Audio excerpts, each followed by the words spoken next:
Deputy chief minister Eknath Shinde ने कहा, बदलापुर मेरे लिए नया नहीं है और मैं बदलापुर के लोगों के लिए नया नहीं हूँ। मेरी प्यारी बहनें यहाँ बड़ी संख्या में आई हैं। मैं उनका दिल से स्वागत करता हूँ। बैलेट बॉक्स में महिलाओं की संख्या हमेशा सबसे ऊपर होती है।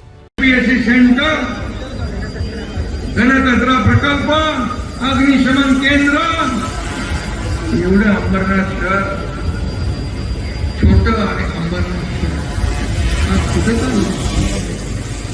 आज तुम्ही अंबरनाथकर भाग्यवान आहात की अंबरनाथ मध्ये एवढ्या सोयी सुविधा देण्याचं काम शिवसेनेने केलं. शिवसेनेने केलं.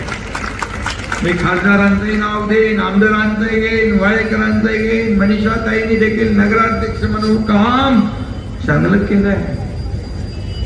सुनील वगैरे सगळे जी आमची टीम आहे नगरसेवकांची, ज्या सगळ्यांना मी याचं श्रेय देईन. कारण एक सुनियोजित असा विकास या ठिकाणी आपण पाहतो. पूर्वी अंबरनाथच्या आपल्या शिव मंदिरामध्ये जाताना काय परिस्थिती होती, आज परिस्थिती बदलली. शिव मंदिर फेस्टिवल कधी पाहिला होता?